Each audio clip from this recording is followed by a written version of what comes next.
So things are getting particularly difficult, and that's one of the reasons as General Secretary I've come across today to hear from members direct. We're used to, as education professionals and leaders in education, to politicians and governments listening to the experts in education about what's needed to offer a first-class education service to children and parents and communities, and that's just not happening on the Isle of Man. I hear stories of a complete lack of respect for teachers and school leaders' professionalism, and that's not just in terms of pay, although that's the most obvious expression of respect and value, and that hasn't come through, so that's the item in dispute. But as with all disputes, things run deep and frustration runs heavy for everybody. So I want to hear about everything that's going on, not just pay. But what we are also here to do is to gauge the appetite, and the NAHT has always got an appetite to extend the hand of friendship and conciliation, and to say, look, no matter where we are and how difficult things are getting, and no matter how difficult we think the government's becoming, we're always ready to talk, and we're always ready to try and find solutions. Yeah, what is the general feeling among local members? Do you get a sense that some people are starting to lose hope? Are people getting angrier, or are people optimistic? I don't think there's a lot of hope. I think people are very angry, and they're looking to the government, and they're looking to politicians to wake up and to make changes that are very much needed, rather than digging trenches around this. This isn't a fight for who's the strongest. This is for finding the right answer for children and families and the communities that schools serve, and we're certainly here to have those conversations. But our last ballot that we had back in the latter part of last year had a huge turnout and a very strong, in excess of 90% vote in favour of action short of a strike.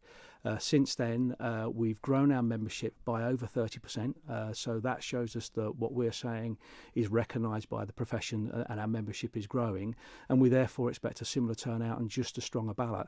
And also our colleagues in other associations and teaching unions are balloting alongside us as well, so that just absolutely shows the depth of feeling in a profession that's so crucial to the Isle of Man, and so crucial to the Isle of Man's future.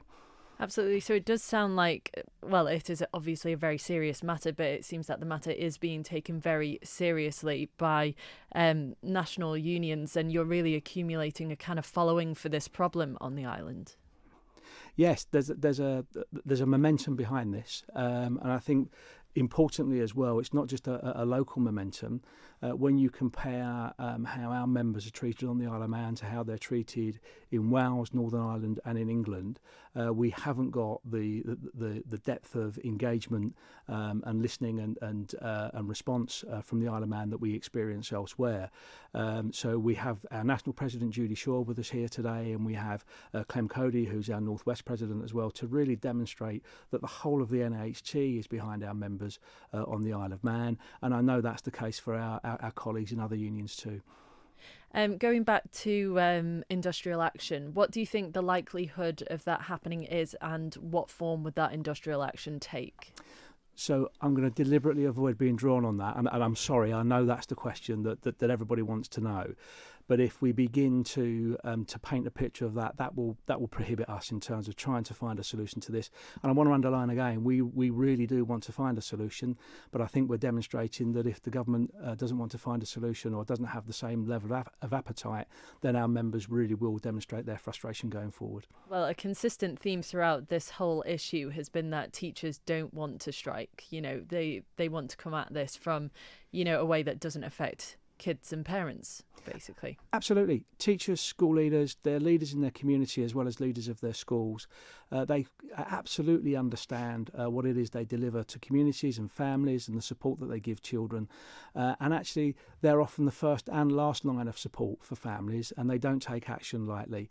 And it's always the teacher or the school leader that has to look the parent or the child in the eye when things go wrong. They can't look elsewhere as some other professions might be able to at difficult times. And it's time to step up and support them properly. And just finally, this pay dispute has been going on for quite a while now, and from an outsider's perspective, there's been progress in the sense of the support that teachers are getting, but in terms of looking at it from the education department's point of view, it comes across like they've got their heels dug in and they're not budging. So do you see any light at the end of the tunnel, or what's your thoughts on like an end in sight, basically?